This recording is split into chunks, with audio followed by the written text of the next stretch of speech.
वागर्थाविव संपृक्तौ वागर्थ प्रतिपत्तये जगतः पितरौ वंदे पार्वती परमेश्वरौ।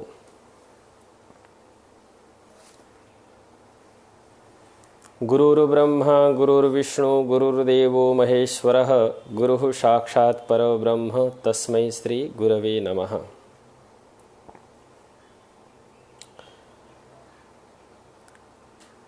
आप सभी को ज्ञात है कि इस लॉकडाउन के समय में भारतीय शिक्षण मंडल के द्वारा कई बार प्रत्येक दिन प्रायः अलग अलग विषय के विशेषज्ञ शिक्षा के विषय में चिंतन प्रकट करते रहे और आप सभी से जुड़कर इस विषय में शिक्षा के विषय में संवाद करते रहे। तो उसी के क्रम में आज भारतीय शिक्षा मंडल के द्वारा एक आदेश हुआ कि गुरुकुल शिक्षा के विषय में हमें कुछ अपना अनुभव समाज के समक्ष प्रस्तुत करने का निर्देशन मिला, जिससे गुरुकुल शिक्षा विश्व विजयी यानी विश्व विजयी गुरुकुल शिक्षा ऐसा विषय दिया। और विश्व विजयी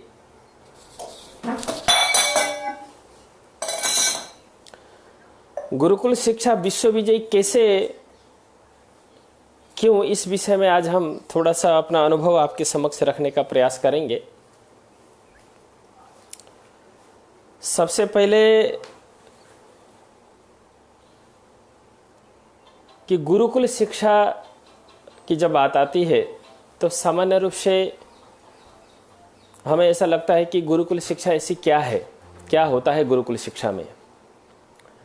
और प्राचीन काल में तो हम इतिहास में रामायण इत्यादि विषयों में हम देखते हैं कि गुरुकुल शिक्षा जहाँ भगवान राम पढ़ने गए, कृष्ण पढ़ने गए और ऋषियों के मार्गदर्शन में विषय चलते रहे। परंतु आज के परिप्रेक्ष्य में क्या ऐसे गुरुकुल विद्यमान है समाज में, अथवा किस प्रकार का स्वरूप है आज के परिप्रेक्ष्य में, आज के समय में। तो आप सभी को ये विश्वास दिलाते हैं हम कि, और एक अनुभव की दृष्टि से हम कहते हैं कि आज भी उस परंपरा अनवरत रूप से चल रही है।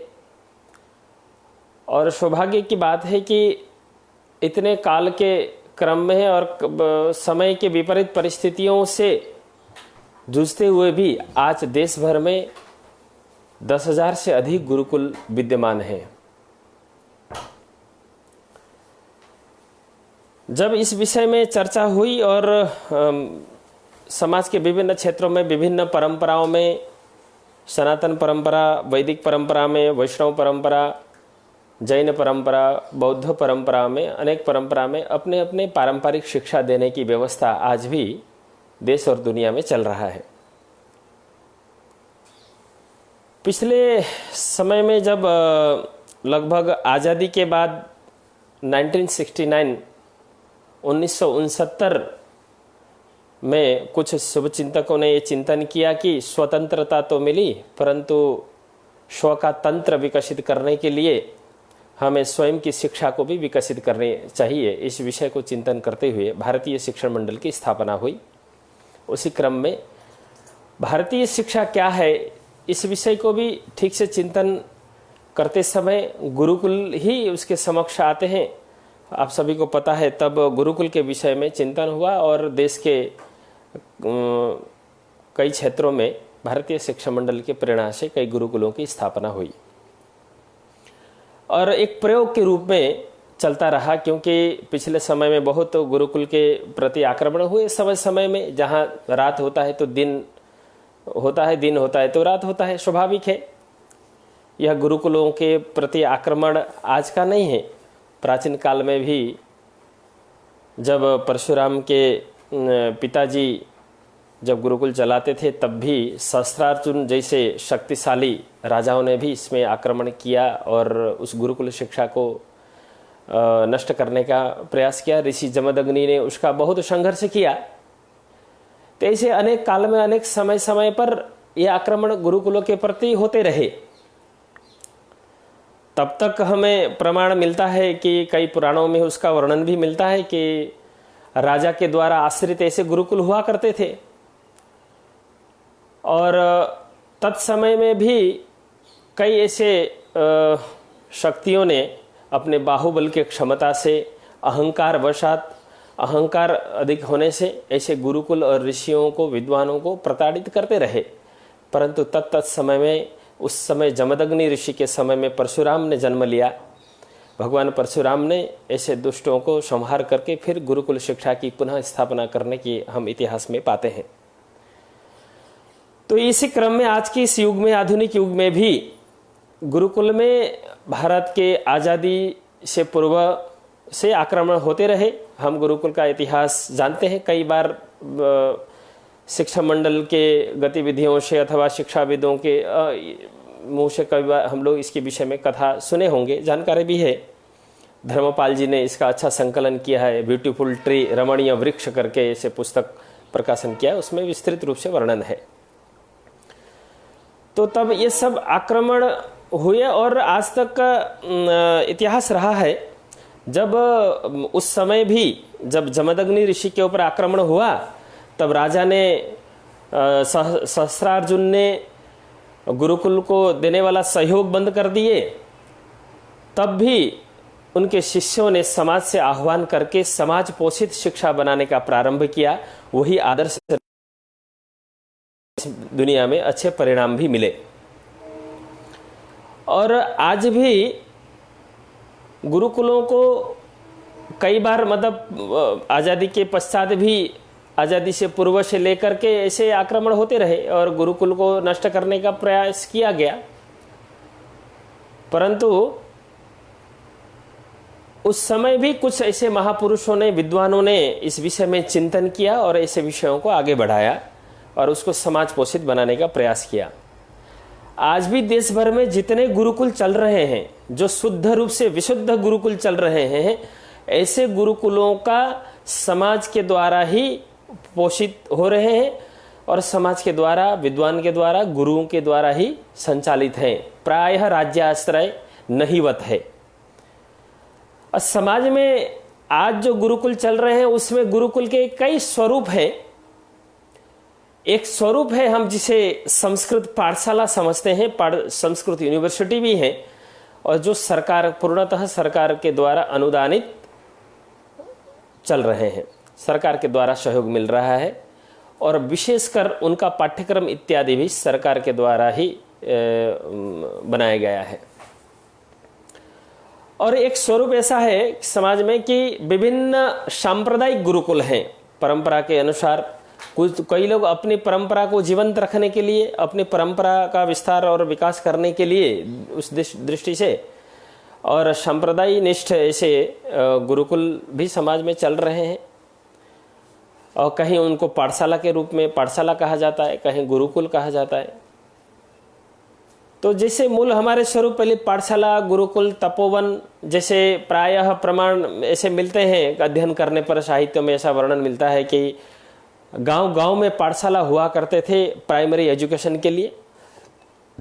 उसी क्रम में जब आगे बढ़ते हैं, उच्च शिक्षा में जब हम जाते हैं तो गुरुकुल हुआ करते थे और थोड़े वानप्रस्थ और ऐसी अवस्था में तपोवन इत्यादि भी चलने की परंपरा हमारे देश में रही है। तो आज इस प्रकार से जो सांप्रदायिक गुरुकुल, सरकारी जो पाठशालाएं हैं, महाविद्यालय हैं, सरकारी विश्वविद्यालय हैं, उसी क्रम में आज भी गुरु शिष्य परंपरा भी जीवित है। जो गुरु अपने ही घर में 10, 5, 20, 15 ऐसे शिष्यों को अपनी क्षमता अनुसार रख करके अपने अपने विषयों का अध्यापन कराने का कार्य भी बहुत अद्भुत चल रहा है। परंतु केवल सरकारी महाविद्यालय और पाठशालाओं को छोड़ करके जो बाकी सांप्रदायिक गुरुकुल हैं वो भी समाज पोषित हैं। जो गुरुजन गुरु शिष्य परंपरा के दृष्टि से चला रहे हैं, वो भी उनके ही प्रयास से कई विद्वान लोग तो बहुत अद्भुत कार्य कर रहे हैं। शिक्षा के प्रति इतना समर्पण है कि स्वयं गुरुकुल परंपरा में अध्ययन करके यथोचित कुछ उनका एक परीक्षाएं दे करके सरकार के विश्वविद्यालय या स्कूल आदि में अध्यापन कराने के बाद जो गुरु दक्षिणा उन्हें प्राप्त होता है, उसी गुरु दक्षिणा से घर में ही कुछ बच्चों को रख करके अध्यापन भी कार्य करा रहे हैं, गुरु शिष्य परंपरा को बचाए रखने के लिए। तो जब इस विषय में भारतीय शिक्षा मंडल ने पूर्व से ही 1994 में इस विषय का चिंतन करके कुछ प्रयोगात्मक दृष्टि से गुरुकुल प्रारंभ किए, परंतु वह कुछ 3 गुरुकुल तक सीमित रह गए और एक संगठनात्मक जो स्वरूप हमें समाज में प्रस्तुत करना चाहिए था, कुछ कारणवशात वह नहीं हो पाया और समाज में ऐसे कई गुरुकुल चल ही रहे थे। तो इस विषय में भारतीय शिक्षा मंडल ने इस विषय में दृष्टिपात करते हुए कि जब इस देश को सोने की चिड़िया कहते थे, जब भारत विश्व गुरु था, उस समय देश की शिक्षा व्यवस्था कौन सी थी, इस विषय में देश के विद्वानों को, विदेश के विद्वानों को एकत्रित करके बहुत गहन चिंतन होता रहा। और 2014-15 में इस विषय में एक हमारे भारतीय शिक्षा मंडल के वर्तमान राष्ट्रीय संगठन मंत्री माननीय मुकुल जी और आदरणीय अनिरुद्ध देशपांडे जी के उपस्थिति में हेमचंद्राचार्य गुरुकुल साबरमती में इस विषय में चर्चा हुई कि क्या इन देश भर में चलने वाले गुरुकुल को हमें एकत्रित करके इस क्षेत्र में भी हमें एक संगठनात्मक कार्य करना चाहिए। तो ये आवश्यकता लगी, तब जाकर के भारतीय शिक्षा मंडल ने ये दायित्व तो गुरुकुल में अध्यापन कराने का अनुभव और कई गुरुकुल संचालन करने का दायित्व मेरे पास था। उस अनुभव के कारण समाज ने ये दायित्व तो दिया कि देश भर में किस प्रकार के कितने गुरुकुल चल रहे हैं उसका संकलन किया जाए और उनकी क्या स्थिति है उसके विषय में भी उसका एक रिपोर्ट तैयार किया जाए। तब प्रायः 2-2.5 वर्ष तक लगातार प्रवास करके देश भर के और आसपास के अखंड भारत की दृष्टि से हम अगर सांस्कृतिक रूप से भारतवर्ष की बात करते हैं, तब म्यांमार, भूटान, नेपाल आदि देशों में और भारत में प्रवास करके गुरुकुलों की सूची एकत्रित करने का प्रयास किया और विद्वानों से मिल के इस विषय में संवाद भी हुए, छोटे छोटे स्तर में बैठक भी हुए। तो आश्चर्य लगा, हमें भी इतना अनुभव, मतलब ऐसा तो पता ही नहीं था कि देश दुनिया में आज भी इस प्रकार से गुरुकुल चल रहे हैं। आश्चर्य की बात तो तब हुई जब देश में 125 वर्ष, जैसे नेपाल के एक गुरुकुल में जाना हुआ, स्वर्गद्वारी एक संस्था है, वहाँ 126 वर्ष से निरंतर अखंड वहाँ हवन और होने का भी उस गुरुकुल में मिला और निरंतर 125 वर्ष से गुरुकुल भी वहाँ चल रहे थे। म्यांमार में लखू नाम का एक स्थान है, मांडलिया से आगे जाते हैं, वहाँ पर 100 वर्ष पुराना प्राचीन गुरुकुल भी हमें प्राप्त हुआ। वहाँ भी 4-5 गुरुकुल विद्यमान है। इसी प्रकार से भूटान में भी कई गुरुकुल संचालित हो रहे थे, उसमें कई एकाध गुरुकुल अभी चल पा रहे हैं कुछ असुविधा के कारण। तो इस प्रकार से, परंतु ये न के न प्रकारेण विद्वानों ने, समाज सेवियों ने ऐसी परंपराओं को आज भी जीवित रखा है। तब देखते हैं कि भारत की ज्ञान परंपरा को लेकर के, चाहे गणित के क्षेत्र में है, चाहे विज्ञान के क्षेत्र में हो, तो भारत ने पूरे दुनिया को एक विज्ञान दिया है निश्चित रूप से। आज हम भारत के विज्ञान के विषय में जब चर्चा करते हैं, इन गुरुकुल में जो प्रयोग हो रहे हैं, और ये तो उत्तम है, ये गुरुकुल एक संस्था के रूप में चल रहे हैं और गुरु शिष्य परंपरा भी चल रहे हैं। ये शास्त्रीय वेद और शास्त्रों के संरक्षण के लिए कार्य भी चल रहे हैं। परंतु सबसे सुंदर ये भी लगा कि आज इस देश में कई कलाओं के लिए भी कई पारंपरिक ये देखने को मिले हैं और लोग इसका संरक्षण किए हैं। जिससे केरल में आयुर्वेद के संपर्क, आयुर्वेद में पारंपरिक रूप से कौन आयुर्वेद में कार्य कर रहा है, ऐसे विद्वान और वैद्यों के संपर्क के लिए जब प्रवास करने का अवसर मिला, जब केरल में हम पहुंचे, तो केरल में एक वैद्यराज जी के संरक्षण में, मार्गदर्शन में, जो वैद्यराज जी आचार्य सेतु माधवन जी हैं, वो केरल में बहुत सुंदर और लगभग आयुर्वेद के क्षेत्र में एक रूट से जो मतलब काम हो रहा है उसमें से एक व्यक्ति वो भी हैं। और उनके ही सानिध्य में भारतीय पद्धति से स्वर्ण रजत यानी सोने चांदी से और अनेक धातुओं के बर्तन बनाने का कार्य जो पारंपरिक दृष्टि से घर में ही वो बनाते हैं, एक परिवार है, वह भी देखने को मिला। औषधि निर्माण के लिए कौन से धातु के कैसे कैसे उनके पात्र होने चाहिए, पूरी शास्त्रीय क्रम से, शास्त्रीय पद्धति से आज भी यह चीज वहां पर देखने को मिला। तो इसी क्रम में कृषि कार्य को कई जगह वैदिक कृषि के रूप में चल रहे हैं और अनेक अनेक प्रयोग होते रहे हैं। अभी ये लॉकडाउन के समय जब भारतीय शिक्षा मंडल का ये फेसबुक लाइव के माध्यम से विद्वानों का मार्गदर्शन इत्यादि प्राप्त हो रहा था, तो देश के एक आधुनिक वैज्ञानिक हैं, उनसे मेरा संपर्क हुआ, उनसे चर्चा हुई। तो वो कहते रहे कि भारत में इतना सारा विज्ञान था तो क्यों नहीं आप लोगों ने इतना विकास कर लिया, आज आधुनिक विज्ञान को क्यों अवसर दिया आपने, आधुनिक विज्ञान क्यों हैवी हो गया आपके ऊपर। तो ऐसे कई प्रश्न किए उन्होंने, कई बहुत चर्चाएं हुई। तो आप लोग खाली चर्चा करते हैं परंतु समाज में आप लोग यदि इतना प्रभावशाली आपका विज्ञान था तो आज समाज आपके नियंत्रण में होना चाहिए था। तो हमने कहा उनको कि जब ऋषि जमदग्नि के समय में सहस्त्रार्जुन जैसे बाहुबली अत्याचारियों थे, तो इस काल में भी उस समय तो एक सहस्त्रार्जुन था, परंतु अभी के इस समय में तो बहुत सारे सहस्त्रार्जुन हैं इस देश में, जो आज भास्कराचार्य जी के हमारे ऋषियों के विज्ञान को अपने नाम पे कई ऐसे प्रमाण है मेरे पास कि विदेश में भी उसकी शिक्षा दी जाती है। लेकिन जैसे न्यूटन के कई प्रयोग हैं, आज गति को लेकर के 2 नियम भास्कराचार्य जी ने बताए, उसको न्यूटन ने प्रस्तुत किया। और आज विदेशों में नहीं, भारत में भी उस भास्कराचार्य जी के गति के 2 नियम जो बताए थे वो न्यूटन के नाम पे पढ़ाया जा रहा है। ये देश का दुर्भाग्य है। और आज इन लोगों का, ये सहस्त्रार्जुनों का एक आक्रमण है हमारी परंपरा में।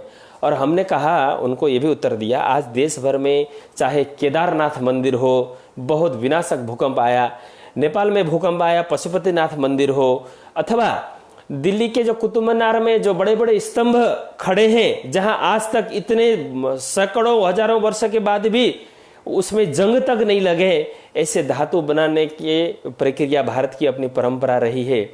तो ये उस समय केदारनाथ, और आज भी राजाओं के किले से लेकर के सब, और आज हमारे ऋषियों ने पंचांग बनाए कृषि कार्य के लिए, कौन से नक्षत्र में कौन सा बीज वपन करना चाहिए और कौन से नक्षत्र में कटाई करनी चाहिए, ये सारा साइंस आज पंचांग, कृषि को केंद्र में रखते हुए पंचांग का निर्माण हुआ था। तो ऐसे सब विज्ञान, जो ग्रहों की गति, ग्रहों की स्थिति, आज 7 बार दुनिया को जो 7 बार रविवार से, सूर्यवार से लेकर के शनिवार तक की जो क्रम दिया है, 7 बार किसने? भारत ने दिया। पश्चिम में आज इसका कोई भी प्रमाण नहीं है, उसी को हुबहू लिया। तो इसी प्रकार से भारत के अनेक पद्धति को आज विदेशों ने स्वीकार, अक्षरशः स्वीकार करके आगे बढ़ रहे हैं। परंतु हो क्या रहा है कि आज वहां भारत के ऋषियों का नाम देने से लोगों को पता नहीं क्या समस्या हो रही है। इसलिए इस प्रकार के कई, ये भी एक प्रकार का आक्रमण ही है हमारी परंपरा पे। इसलिए हम लोगों ने भी निश्चित रूप से कर्मकांड को जीवित रखा। कर्मकांड के माध्यम से ज्ञान कांड का संरक्षण निश्चित रूप से अद्भुत रहा। परंतु आज हम कई बार कर्मकांड के माध्यम से देवी देवताओं की कथा, पुराण इत्यादि तो करते हैं, परंतु जिन्होंने भारत की नींव रखी थी, ऐसे ऋषियों की कथा करने की आज के समय में आवश्यकता है। उनके विषय में हमने बहुत ढंग से समाज तक पहुंचाने में असफल रहे, ये हम स्वीकार कर सकते हैं। तो हमें आवश्यकता है कि ऐसे ऋषियों के विषय में हम समाज को अवगत कराएं, ऐसे हमारे महान वैज्ञानिकों के विषय में हम समाज को अवगत कराएं, संसार को अवगत कराएं। तो इस प्रकार से जब गुरुकुल पद्धति पर अनेक बार, अनेक पद्धति से, न कि आर्थिक, केवल बौद्धिक दृष्टि से, शारीरिक बाहुबल से लेकर के अनेक प्रकार से जैसी जैसी शक्तियां इसमें सफल होती रहीं इनको आक्रमण करना असफल बनाने के लिए, तो उससे गुरुकुल शिक्षा निश्चित रूप से प्रभावित हुआ, लेकिन उसका अस्तित्व तो समाप्त नहीं हुआ। परंतु आज देखते हैं हम आचार्य को वशिष्ठ गुरु वशिष्ठ के यहाँ जब राम अध्ययन करने के लिए जाते हैं तो आचार्य के पक्ष को लेकर के विशेष अध्ययन करते हैं। तो आज हम आचार्य की बात करते हैं। हमारे यहाँ परंपरा के बाद जैसे मृत्यु के बाद जिस प्रकार से 13-14 दिन की क्रिया रहती है, 13 दिन तक हमें किसी से स्पर्श नहीं करना, कि स्वयं एक क्वारंटाइन में रहना। आज प्रकृति ने सबको 14 दिन का क्वारंटाइन, आज का साइंस मान रहा है कि 14 दिन का क्वारंटाइन होना चाहिए। उससे फिर पता चलता है कि 14 दिन में उसके लक्षण इत्यादि दिखने लगते हैं। तो हमारे आशौच की जो परंपरा थी, आशौच में किसी से स्पर्श नहीं करना, दूर रहना, किसी के संपर्क में नहीं आना, एक टाइप का क्वारंटाइन था। उस समय मृत शरीर में से जिस प्रकार से होती थी, उस समय ऋषियों ने बहुत अच्छी कल्पना, परंतु उसका धार्मिक स्वर, उसको धर्म का संज्ञा दिया, परंतु उसको आज का विज्ञान तो मान रहा है। तो ऐसे अनेकों सहस्रों हजारों ऐसे उदाहरण मिलेंगे आपको कि हमारे ऋषि कितने दीर्घ दृष्टि थे। आज उन ऋषियों ने तत्कालीन ये ग्रह नक्षत्रों की गति, रंग और उनकी स्थिति, पृथ्वी कैसी है, पृथ्वी चक्कर मारती सूर्य के परिसर में या सूर्य चक्कर लगाता है, ये सारा जो साइंस आधुनिक विज्ञान के बिना भी ऋषियों ने कैसे ग्रंथों में संकलित किया, कैसे हमें मार्गदर्शन किया, ये आज के विज्ञान को चुनौती है। आज के विज्ञान को इस विषय में चुनौती है कि हमारे ऋषियों ने आपके आधुनिक विज्ञान के बिना भी इतना सारा ज्ञान कैसे प्राप्त किया, जिसके अधिष्ठान में आज का विज्ञान फला फूला। तो ये सारे विषय हैं, तो चर्चा करेंगे। चर्चा की बहुत लंबी यात्रा है, इसमें कभी कभी इस विषय का चर्चा करेंगे। गुरुकुल अनेक विषयों को लेकर के कार्य कर रहे हैं, परंतु इन सब विषयों को ध्यान में रखते हुए भारतीय शिक्षा मंडल ने गंभीरता से इस विषय को चिंतन किया। भारतीय शिक्षा मंडल के अनेक आयाम हैं, जैसे कि युवा आयाम है बौद्धिक योद्धाओं के लिए, कि इंटेलेक्चुअल विद्वान मतलब एक चर्चा संवाद करने के लिए विद्वान तैयार हों युवा, तो उसके लिए वो है। और उच्च शिक्षा, स्कूली शिक्षा को लेकर के उनके मेथोडोलॉजी, पाठ्यक्रम इत्यादि विषयों को लेकर के, और जैसे हम कहते हैं कि हमारे यहाँ माता प्रथम गुरु, तो माँ ही एक मनुष्य के जीवन का पहला गुरु है, और एक माँ ही साक्षात विश्वविद्यालय है। तो माँ का क्या दायित्व होना चाहिए, माँ से क्या शिक्षा ग्रहण करना चाहिए, इस विषय को ध्यान में रखे महिला आयाम का प्रयास कर रही है। और भारत में ऐसे रिसर्च हो, दुनिया में ऐसे अनुसंधान हो कि दुनिया के विश्व के यूनिवर्सिटियों के साथ MOU करके उनके साथ पुनरुत्थान के लिए अनुसंधान करने के लिए रिसर्च फॉर रिसर्जेंस का जो कार्य चल रहा है। तो ऐसे अनेक प्रयास भारतीय शिक्षा मंडल कर रहे हैं भारतीय शिक्षा को भारत केंद्रित बनाने के लिए। जब लगा कि शिक्षा को जब भारत केंद्रित बनाना है, ये प्रयास तो होने ही चाहिए, परंतु वास्तव में जो भारत, जहां तक हमें जिस लक्ष्य में हमें पहुंचना है, वह है गुरुकुल शिक्षा। भारत की शिक्षा की बात करते हैं तो गुरुकुल शिक्षा है। आज के विद्वान लोग कहते हैं कि विश्वविद्यालय में एक एक प्रकल्प होना चाहिए, कि भारतीय ज्ञान परंपरा के दृष्टि से भारतीय विषयों का अध्यापन करने के विषय होने चाहिए, परंतु प्रायः सभी लोगों को एक संकोच होता है खुले मंच से बोलने की गुरुकुल शिक्षा की हम बात करें। परंतु भारतीय शिक्षा मंडल ने बिल्कुल निसंकोच, बिना संकोच किए गौरव के साथ गुरुकुल के ऊपर दृष्टिपात किया, और देश भर में चलने वाले समग्र अखंड भारतवर्ष में चलने वाले गुरुकुलों का संकलन और उनके विषय, उनके प्रयास को सबको जानने के बाद भारतीय शिक्षा मंडल ने एक गुरुकुल प्रकल्प यानी मिशन गुरुकुल के रूप में एक पूरा मिशन बना करके इसमें कार्य करने का प्रारंभ किया। आप सभी को आश्चर्य होगा कि भारतीय शिक्षा मंडल ने देश भर के विद्वानों को एकत्रित करके, गुरुकुलों को एकत्रित करके, और सबको बताया कि आप इस क्षेत्र में, कई बार विद्वानों का उत्साह भी कम होता रहा। हमने देखा प्रत्यक्ष कि कई विद्वान सोचते रहे, क्योंकि परस्पर संगठित नहीं थे, कुछ कुछ एक एक विषय के दृष्टि से संगठित थे। जैसे कि वेद पाठशालाएं हैं, तो वेद पाठशाला चलाने वाले परस्पर संपर्कित थे कुछ निश्चित मात्रा में, बाकी अन्य शास्त्र वाले अलग चल रहे थे अथवा अपना अपना प्रयास कर रहे थे, कुछ कला वाले कर रहे थे। परंतु उनसे बैठ करके गहन जब हम चर्चा करते थे तब कहीं ना कहीं एक निराशा जरूर रहता था कि समाज से उपेक्षित, शासन से उपेक्षित, और इस अवस्था में हम कार्य कर रहे हैं और क्या हमें वो रहेगा। तो इस विषय में शिक्षा मंडल ने कहा कि संसार में सबसे शुद्ध अच्छा कार्य कर रहे हैं, शिक्षा के क्षेत्र में जो साधना कर रहे हैं आप ही लोग कर रहे हैं, इसलिए ये कोई सामान्य बात नहीं है, आप ये कार्य करते रहिए। भारतीय शिक्षा मंडल, समग्र समाज, भारतवर्ष आपके साथ है और आपके हर क्षेत्र में आपकी जहाँ भी सहयोग के लिए संगठन समाज की आवश्यकता है वह तैयार है। ऐसा करके विद्वानों का उत्साह बढ़ाया।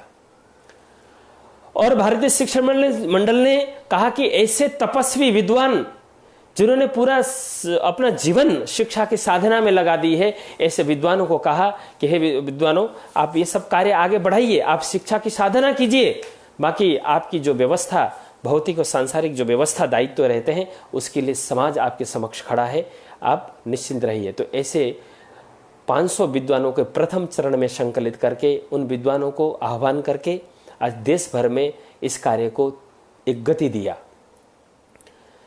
और देश दुनिया में जहां जहां जिस प्रकार से आवश्यकता पड़ी उसी प्रकार से भारतीय शिक्षा मंडल ने गुरुकुल के क्षेत्र में अद्भुत योगदान देके आज एक समाज को आशा का किरण जगा दिया और पूरा समाज आज गुरुकुल प्रकल्प की ओर देखता है।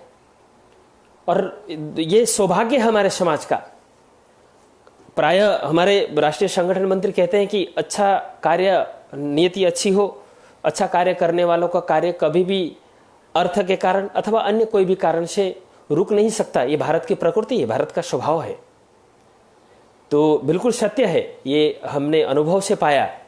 आज समाज में आज सभी को क्या लगता था कि गुरुकुल में पढ़ने वाले, जिस शास्त्र और वेद अध्ययन करने वाले विद्वान हैं अथवा ऋषि कुमार हैं, ये बालक समाज के गरीब वर्ग से जाते हैं और ब्राह्मण वर्ग से ही वो लोग जाते हैं। प्राय अर्थ के अभाव में आधुनिक शिक्षा बहुत खर्चीला है, उसको झेल नहीं पाते, इसके नाते गुरुकुल में प्रवेश लेकर के पारंपरिक शिक्षा लेते हैं और अपनी आजीविका किसी न माध्यम से चलाते हैं।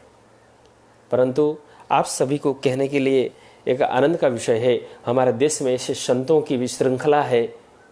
मैं आपको एक गर्व के साथ कहना चाहूँगा, इस यात्रा में, गुरुकुल शिक्षा के यात्रा में स्वर्गीय संत श्री परम पूज्य हितरुचि विजय जी महाराज साहब एक जैन संत हुए। उनको इस शिक्षा के प्रति इतनी श्रद्धा, इतना विश्वास, यानी हमने गुरुकुल शिक्षा में अध्ययन किया, वो तो आधुनिक शिक्षा से प्रशिक्षित थे, परंतु बाद में इस विषय में शास्त्रों का अध्ययन करने के बाद वो उन्होंने संन्यास ग्रहण किया और इस क्षेत्र में उन्होंने बहुत चिंतन किया। लेकिन हमने तो गुरुकुल परंपरा से अध्ययन बाल्यावस्था से किया। जितना आत्मविश्वास हमारे अंदर नहीं, उससे कई गुना अधिक उनके पास वो शिक्षा, शुद्ध रूप से गुरुकुल शिक्षा होनी चाहिए। तो उन्होंने हमेशा, हम जब मार्गदर्शन लेने जाते थे, समाज के लोग, प्रबुद्ध जो महाजन लोग, समाज के लोग मार्गदर्शन प्राप्त करने जाते थे, वो कहते थे हमेशा, बिल्कुल ऋषियों ने जैसा कहा है उसमें तनिक भी परिवर्तन किए बिना, अपने तर्क बुद्धि लगाए बिना अक्षरशः उसका अनुपालन करते हुए समाज में गुरुकुल होना चाहिए। तभी आज के परिप्रेक्ष्य में इस देश के लिए एक विकल्प हो सकता है। मानव प्राणी मात्र के लिए गुरुकुल शिक्षा ही एक विकल्प है, ऐसा उनका दृढ़ मान्य था। फिर उनके मार्गदर्शन से हम लोगों ने कई प्रयोग भी संचालन किए देश भर में, और कई ऐसे भामाशाह जैसे लोग तैयार हुए। और आज समाज में एक वर्ग ऐसा है जिसमें केवल उद्योगपति के ही बच्चे पढ़ रहे हैं। आपको हेमचंद्राचार्य गुरुकुल से लेकर के जैन परंपरा में अनेक, चेन्नई में गुरुकुल है, जोधपुर में है, बेंगलोर में है, मुंबई में है, सूरत में है, अनेक 20-22 ऐसे गुरुकुल आज समाज में चल रहे हैं। केवल उद्योगपति के ही बच्चे अध्ययन कर रहे हैं, परंतु हम लोग तो कई बार सरकार के लिए ये अपेक्षा रखते हैं कि हमें परीक्षा की व्यवस्था होनी चाहिए, डिग्री होना चाहिए, बाद में हम कैसे ये करेंगे, मतलब परंतु इन उद्योग क्षेत्र में काम करने वाले अथवा ऐसे महान संत ने के मार्गदर्शन से आज इस देश में एक बहुत बड़ा समुदाय है, बहुत बड़ा एक वर्ग है जो अपने बालकों को आज की इस आधुनिक शिक्षा से मुक्त करा करके गुरुकुल शिक्षा में प्रवेश करा रहे हैं। हजारों बालक बालिकाएं आज शिक्षा ले रहे हैं। तो इस समाज में ये परिवर्तन आया और ऐसे श्रेष्ठ भी मिले। जैसे कभी कभी मैं चिंतन करता हूँ, कभी कभी बैठ के ऐसे बात कर सोचता रहता हूँ, तो हमेशा मतलब हमारे माननीय मुकुल जी के शब्द अक्षरशः मैं देखता हूँ कि समाज में दिखने को मिलते हैं। वो कहते हैं कि समाज में ऐसे कार्य करने वाले ऐसे अच्छा कार्य करने के लिए समाज तैयार है सहयोग करने के हर प्रकार से। और जैसे हमारे यहाँ हेमचंद्र गुरुकुल के संस्थापक माननीय उत्तम भाई भी अपने संपूर्ण जीवन भर बच्चों को, अपने ही बच्चों को लेकर के गुरुकुल शुरू किया। और आज जहाँ जहाँ गुरुकुल के संचालक हैं वो लोग अपने परिवार के साथ जो उद्योग जगत से जुड़े हैं, उद्योग धंधा को गौण करते हुए अपने इस मिशन को आगे बढ़ाने के लिए, अपने बच्चों को सुसंस्कृत करने के लिए आज समर्पित हैं, मिशन से जुड़े। भारतीय शिक्षा मंडल ने इसको एक जन आंदोलन का स्वरूप दिया। आज उन गुरुकुलों के साथ भारतीय शिक्षा मंडल किसी भी प्रकार से सहयोग, विद्वानों से लेकर के कंटेंट मेथोडोलॉजी, हर प्रकार से शिक्षा मंडल ने एक वातावरण निर्माण करने के बाद देश में आज गुरुकुलों का एक आंदोलन जैसा खड़ा हुआ है। देश में इतना इसका मांग है आज कि आप कल्पना नहीं कर सकते हैं। देश नहीं, विदेशों में भी जिस प्रकार से जहाँ जहाँ जिन जिन देशों में भारतीय समाज बसता है, वो भारतीय समाज भी आज देश विदेशों में तथाकथित आधुनिक शिक्षा लेकर के उसका अनुभव करके फिर वो लोगों ने एक निष्कर्ष में पहुंचते हैं कि भारत में जो गुरुकुल की शिक्षा, अद्भुत ये शिक्षा है, वो हम हमारे बच्चों को देना चाहते हैं। कई परिवार ऐसे हैं कि भारत में अगर और गुरुकुल हो और उनके लिए प्रवेश दिया जाए तो अपना व्यवसाय छोड़ करके माताएं भी अपने बालकों को लेकर के भारत में शिफ्ट होना भी चाहते हैं। प्रथम प्रयास वहीं गुरुकुल शुरू करके वहीं गुरुकुल की स्थापना करना चाहते हैं। अगर विद्वानों की कमी होगी, वहां उपलब्धता नहीं हो पाएगी, तो भारत आने के लिए भी तैयार है। तो आज स्थिति ऐसे निर्माण हुई है, आज लोग उसके पीछे धन, जमीन, सब कुछ व्यय करने के लिए तैयार हैं, प्रस्तुत करने के लिए तैयार हैं, परंतु आज विद्वान इस देश में विद्वानों की लग रही कि जिस प्रकार से समाज में मांग बढ़ रहा है, उस प्रकार से हम विद्वान तैयार करने की आवश्यकता है। विद्वान हमारे समाज में हैं, केवल विद्वानों को एक अपनी परंपरा और इस शिक्षा में एक आत्मविश्वास के साथ खड़े होने की आवश्यकता है।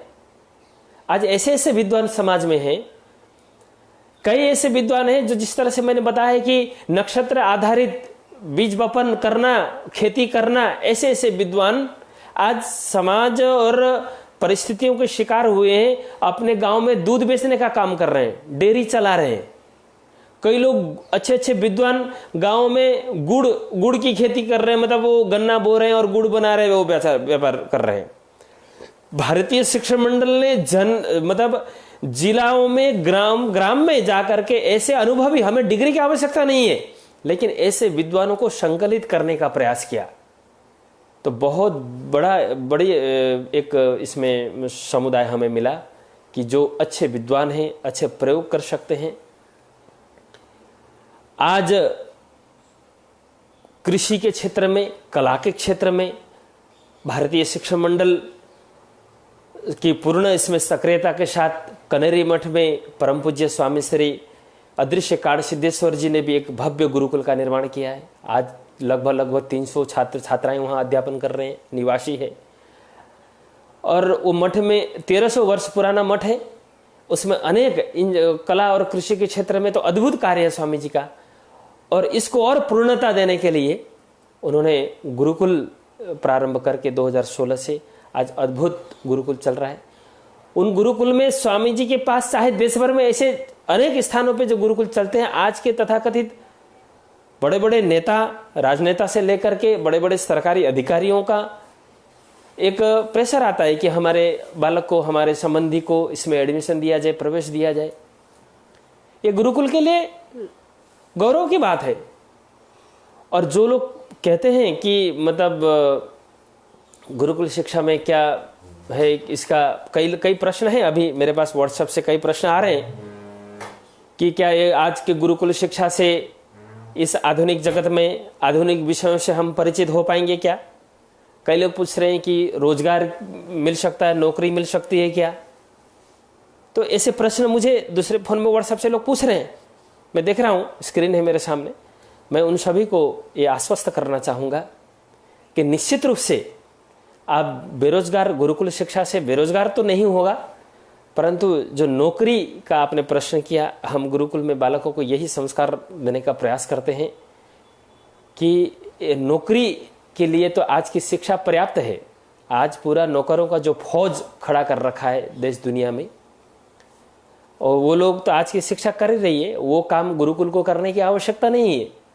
गुरुकुल एक स्वावलंबी लोगों को सुसंस्कृत करने का और लोगों को रोजगार देने का कार्य गुरुकुल कर सकती है, कर रहे हैं।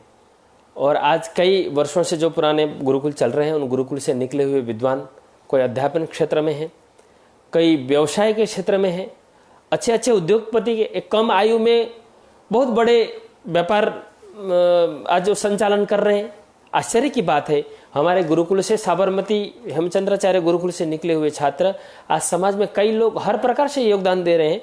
ऐसे अनेक गुरुकुल से निकले। कोई लोग शिक्षा के क्षेत्र में साधना कर रहे हैं, अध्ययन अध्यापन का कार्य कर रहे हैं, उसी परंपरा को आगे बढ़ा रहे हैं।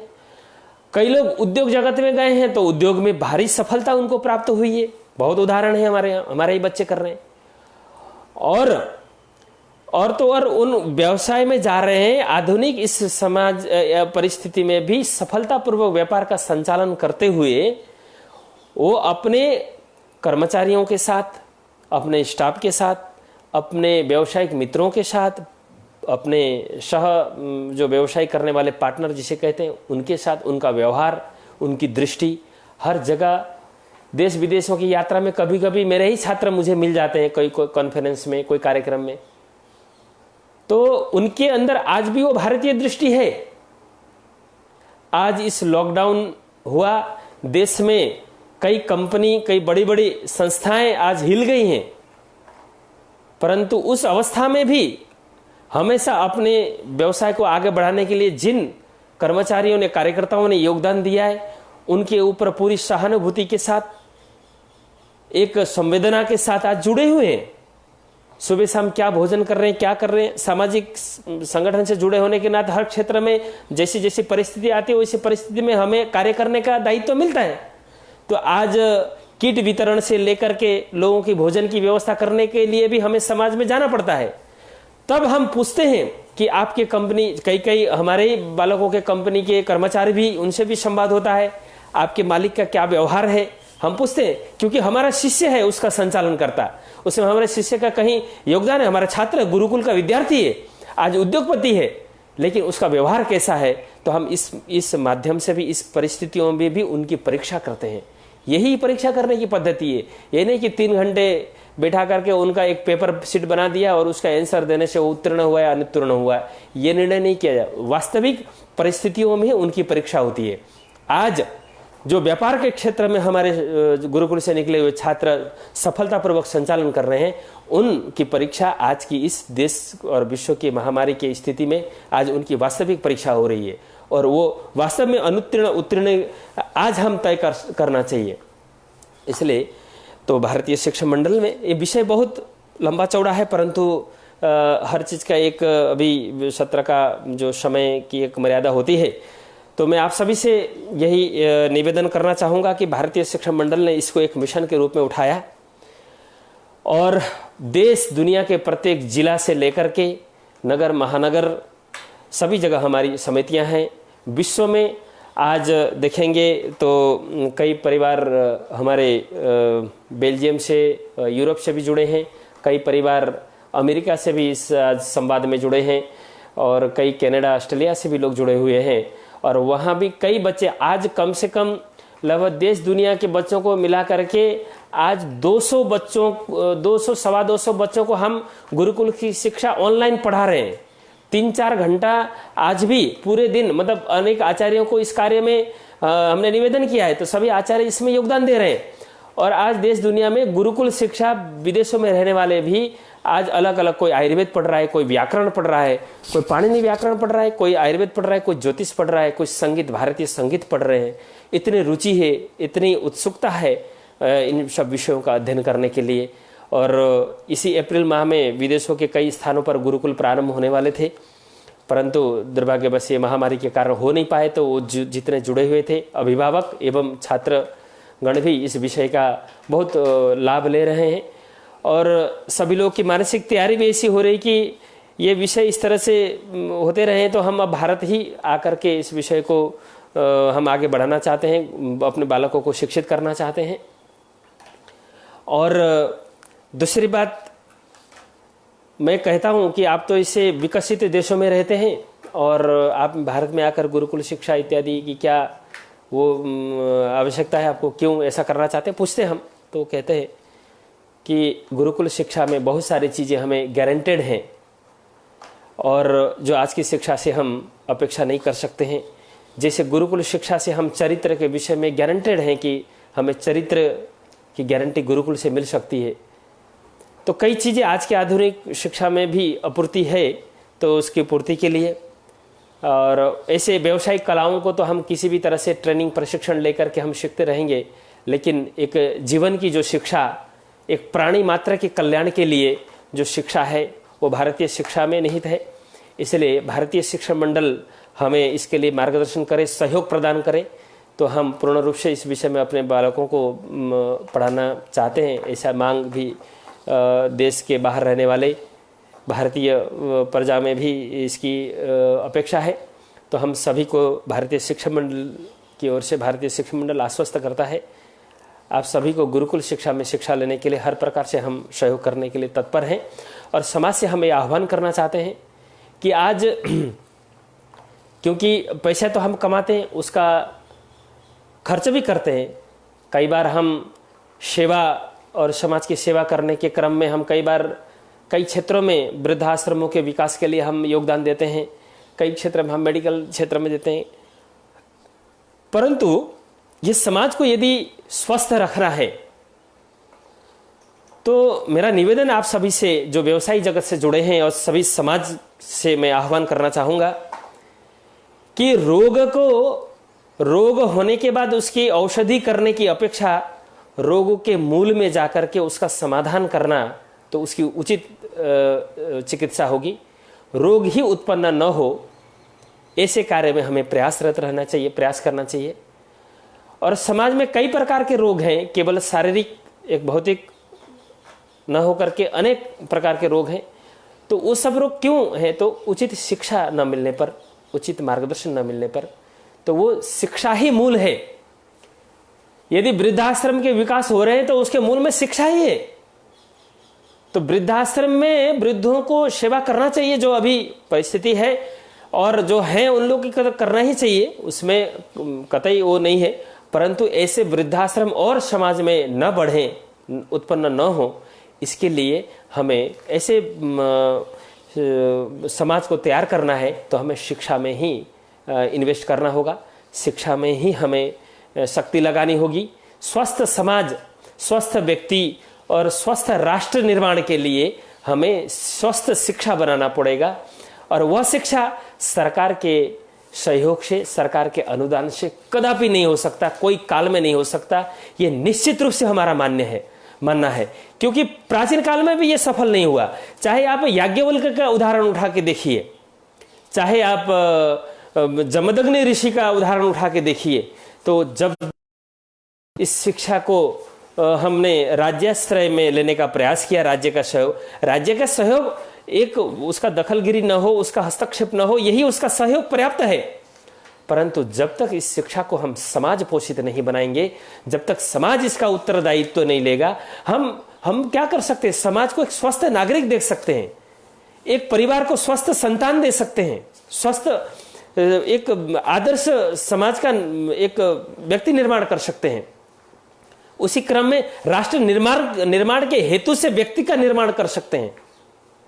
परंतु हमारे पास वह ज्ञान है। भारतीय शिक्षण मंडल ज्ञान के क्षेत्र में सक्षम है, ज्ञान के क्षेत्र में आपके बालकों को तैयार करके एक राष्ट्र निर्माण करने का कार्य तो कर रहा है, करेगा। परंतु आपके पास जो शक्ति है, आपके पास समय है, तो समय दान दीजिए। हमें बहुत सारे पूर्णकालिक कार्यकर्ताओं की आवश्यकता है। आज 40 से अधिक पूर्णकालिक ऐसे युवा संपत्ति जो हमारे भारतीय शिक्षण मंडल में पूर्ण समय देकर के शिक्षा की साधना कर रहे हैं। और आप समाज से भी ये निवेदन है कि ऐसे पूर्णकालिक पूर्ण समय देकर के शिक्षा के क्षेत्र में सेवा करने वाले युवक और नागरिक, ऐसे समाज के व्यक्ति भी चाहिए। और जो व्यक्ति के पास धन की व्यवस्था है, वह धन का उचित स्थान पर दान करके एक ऐसा सेवा आप लोग को करना चाहिए। क्योंकि शिक्षा में यदि सही शिक्षा मिलेगी, शिक्षा में आप सही रूप से दान देंगे, तो शिक्षा अच्छी होगी तो ये राष्ट्र का भविष्य निर्माण होगा। बाकी और क्षेत्र में जहाँ जहाँ आवश्यकता है वहाँ कर ही रहे हैं, समाज कर ही रहा है। परंतु इस विषय में निश्चित रूप से आज जो व्यवसायिक क्षेत्र में जुड़े हैं उन लोगों को चिंतन करने की महती आवश्यकता है। आप अभी त्वरित बुखार आया है, बुखार का निदान मतलब उस ज्वर का निदान हम टेम्परेचर की डाउन करने की गोली खा करके, पैरासीटामोल खा करके अथवा ऐसी औषधि खा करके हम त्वरित उसका वो समन तो कर रहे हैं। परंतु बुखार क्यों हुआ, वो ज्वर उत्पन्न क्यों हुआ? ज्वर उत्पन्न होने के अनेक कारण होते हैं। क्योंकि कभी कैंसर से भी ज्वर होता है, सर्दी से भी ज्वर होता है, अतिश्रम से भी ज्वर होता है। तो उस ज्वर के मूल में जाकर के ज्वर उत्पन्न न हो, इसके कारण में हमें जाना चाहिए और उसको मूल के साथ उसका शमन करना चाहिए। तो ऐसी क्या है, समाज में स्वस्थ समाज के लिए उचित शिक्षा ही है। जब तक सही शिक्षा हमें नहीं मिलेगी तब तक स्वस्थ समाज निर्माण नहीं होगा। इसलिए शिक्षा के प्रति मैं धनदाताओं से, ऐसे उद्योग क्षेत्र में जुड़े हुए व्यवसायी से, समाज से, जो सामान्य वर्ग है वो अपने यथाशक्ति भी धन दान करके ऐसे आचार्यों का संरक्षण करे। भारतीय शिक्षा मंडल ने बहुत बड़ा एक प्रयास उठाया है कि देश में जितने भी विद्वान आज इस शिक्षा क्षेत्र में कार्य करना चाहते हैं उनकी संपूर्ण आजीविका की व्यवस्था, उनके परिवार की संपूर्ण दायित्व शिक्षा मंडल और समाज लेने को तैयार है। और आप शिक्षा की साधना कीजिए। तो ये ऐसे ही नहीं होगा, ये आप सभी के योगदान से होगा। आप समाज से, हमें एक युवाओं की भी आवश्यकता है, समयदान की आवश्यकता है, व्यक्ति की आवश्यकता है, धन की आवश्यकता है। और ऐसे उचित स्थान पर आप सभी अब धन से, तन मन धन से सहयोग करके इस शिक्षा को पोषित करें और पुण्य अर्जित करें। और इस समय आप यदि शिक्षा में करेंगे, ऐसे शिक्षार्थी अच्छे तैयार होंगे तो कई पीढ़ियों को ये संस्कार जाएगा। आज गुरुकुल से शिक्षा से अध्ययन करके जाने वाले छात्रगण अपने जो आय स्रोत में से कुछ प्रतिशत निकाल करके आज गुरुकुल को पोषित कर रहे हैं। तो ये परंपरा हमें आगे बढ़ानी है, तभी ये चलेगी। इसलिए समाज के सहयोग से ही आगे बढ़ेगा।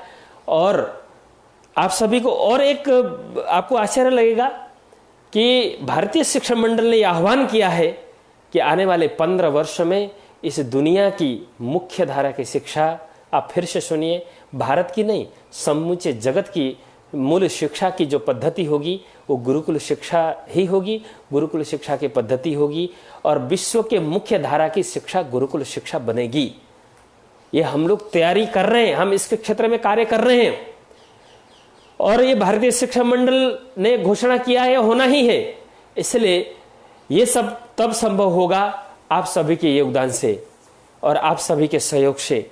और ये ईश्वरीय कार्य है, ये कार्य आह्वान, ये ईश्वर की प्रेरणा से भारतीय शिक्षा मंडल ने आह्वान किया है, ये होना ही है, इसमें कतई संशय नहीं है। अब ये करवट बदल ले चुकी है, इसलिए आप सभी इसमें अपना योगदान दीजिए। क्यों ये कार्य आप योगदान दे न दे होना ही है, ये प्रकृति का एक संकेत है। इसलिए इसमें अपना योगदान दे करके आप भी इस यज्ञ में एक पुण्य प्राप्त करें, एक समुचे विश्व को शांति प्रदान करने वाला सुखी समाज प्रदान करने वाली शिक्षा को पोषित करके आप भी इसका पुण्य अर्जित करें। यही निवेदन के साथ मैं आप सभी को प्रार्थना करता हूं और निवेदन करता हूं। और मेरे जो भी एक समय की मर्यादा में जो कुछ अनुभव के साथ कहने के लिए मुझे दायित्व मिला था कि विश्व विजयी गुरुकुल शिक्षा के विषय में, और इस प्रकार से विश्व विजयी हम गुरुकुल शिक्षा को बनाएंगे, इतना निवेदन करते हुए मैं मेरे शब्दों को ही समाप्त करता हूँ। धन्यवाद। ओम सर्वे भवन्तु सुखिनः, सर्वे सन्तु निरामया, सर्वे भद्राणि पश्यन्तु, मा कश्चित् दुःखभाग् भवेत्। ओम शांति शांति शांति।